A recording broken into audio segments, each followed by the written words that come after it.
Well, Live from the Ill, for those that are familiar with the discography, was actually the first uh, not vinyl only release. So the couple albums I had prior to that, however, there was a cassette on Invisible Man. Uh, my discography to that point was primarily vinyl. So Live from the Ill, 1994, we were transitioning to try to make the move, to bumping cars and not be dependent only on DJs playing us. So we were manufacturing CDs and cassettes, mostly cassettes, but that was also the first release manufactured on CD too. So I was aware at that point that we were going to try to make our way outside the region, throughout the Midwest and beyond. After you dropped Live from the Ill, I mean, you started moving units, but then you came back the next year, and dropped the Illa LP, and I remember seeing that in the Source and seeing that in Rap City. That Live from the Ill kind of propelled you, man. What was it like, recording that? And, what I'm saying, when you were recording it, did you know you had something special? Well, I mean, you are absolutely right with regard to Live from the Ill setting the stage for Illa LP. It basically was the prelude to Illa LP, and it allowed people to, the average person with a tape deck or a CD player in the car to begin to enjoy my music and not just hear it on college radio for that matter, So it was an intricate part of the plan. However, there wasn't a plan. I was just an underground rap artist making underground rap. I think what ultimately differentiated me and allowed me to have a longer career was that I was as creative with the business end as I was with the artistry of making music. So I think that's where I really was able to cuff people and bring them along for a long-term ride throughout these decades, because I was always real mindful of trying to keep things interesting, not only to just make dope music, which of course is every artist's ultimate goal, is to make the best music you can make, but in terms of the process of how I was going to market it and how it was going to be perceived, it always was very important to me to put a lot of effort into that. Yeah, absolutely. And this was right, before this was a couple years before the big boom in Chicago rap. The '96 boom, where you had everybody, Crucial Conflict, Do or Die, Twista, everybody blowing up big. What I'm saying? You kind of set the tone. Do you think albums like Live from the Ill kind of put a spotlight on the city of Chicago and told the industry, okay, man, we got some serious spitters over here?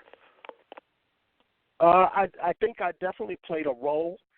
Everybody was behind the scenes setting their own stage, So I wouldn't take credit for what, Crucial Conflict, for instance, was able to accomplish. But they were kind of outside, one of the few groups that was outside the ill state relations. So between me and Trax, legendary Traxler, that is, from Seawall,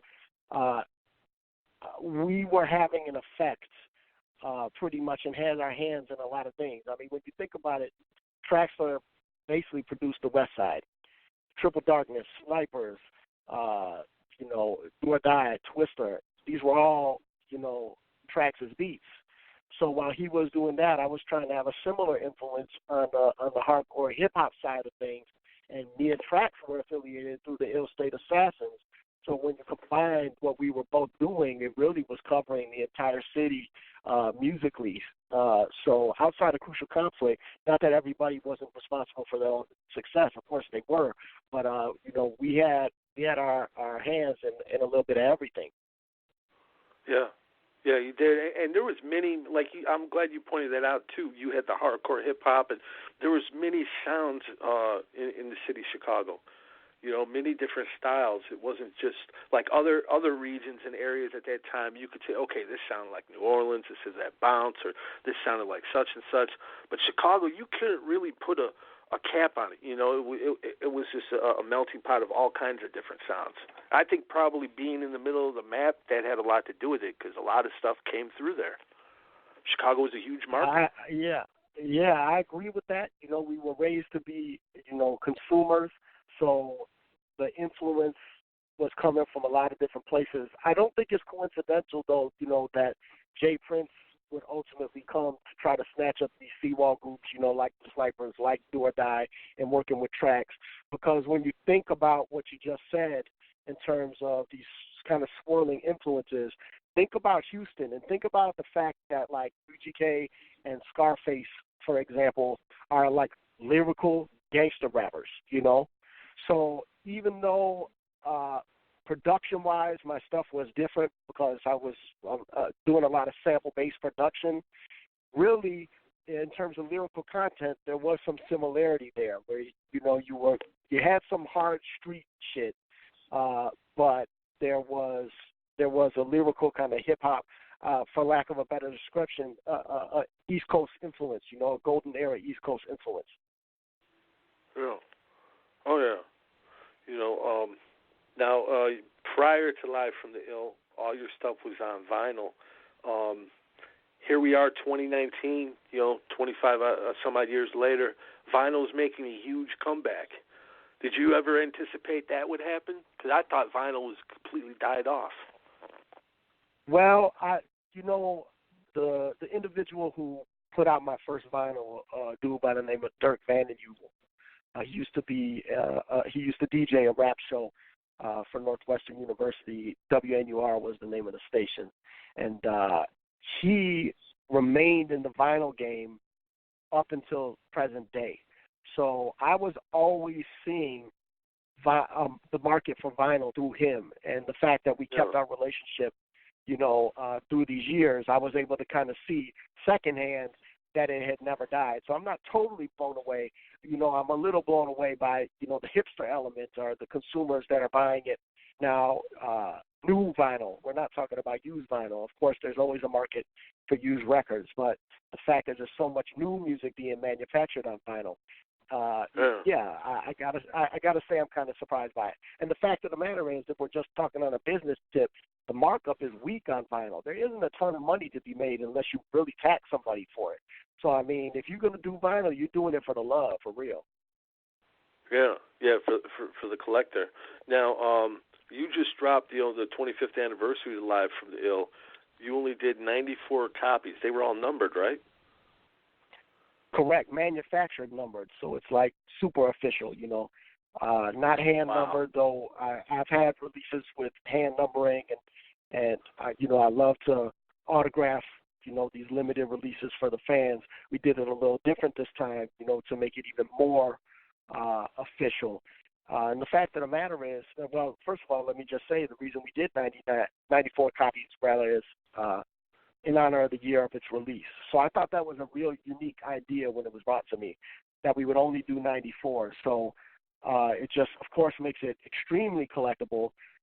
This is obviously for the fans because there isn't a ton of money to be made just by releasing 94 CDs. But it's been a whirlwind week. It came out Wednesday. There might be a half dozen copies left. Wow. Particularly for your international listeners, Prez. I want to make sure they get an opportunity to visit ecilla.com. That's ECILLA.com. And hopefully they can get their hands on them too, because of course, the locals get wind of the information so quick that the majority of them were bought up. But there is a handful left, and it's just such a beautiful release. I'm extremely proud of it. It's got Cosmo D from Nucleus did the intro for me on the album.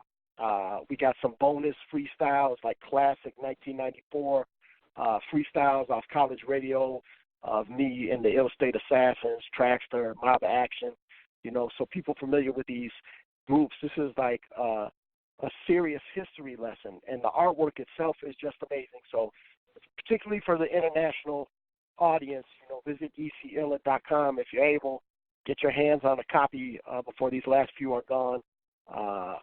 You won't be disappointed. Yeah, definitely. It withstood the test of time, and people, it's got to be on everybody's list, like from the Midwest, not just Chicago, because it's one of those albums that really, helps show out for the Midwest as well. I want to go to a break because and then I want to come back and chop it up a little bit more. But you dropped a new song, 2019, Showside Tiller, man. Tell everybody about this one, man. This is a banger. So my son Dexter Skills, who is also a producer, has produced music for Psychodrama Buck and Side of Psychodrama. He did the remix for Triple Darkness, Too Crazy, which featured Do or Die, Crucial Conflict, Snipers. So he's always, kind of trying to tap me on the shoulder to see if I might, be interested in messing with a little something. And he had sent me, G Herbo did a Soul Chicago track. And, when I heard it, I wasn't listening with any intention to do anything. But my son was like, I think people would really be blown away if you would hop on this and just, do some 2019 EC shit. And I was just in the house.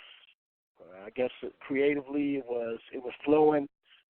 Within maybe 3 hours, I had a verse done, and then I was like, oh, this verse is kind of hot. But I don't, creatively, I'm like, do I bother going to the studio or whatever? Hit up my boy Dream Tech here in Chicago. He's the, chief executive of Seven Odds. If y'all not up on Seven Odds, get up on it. That's really in the lineage of the Ill State Assassins, just hardcore Chicago hip-hop. So anyway, I hook up with Dream.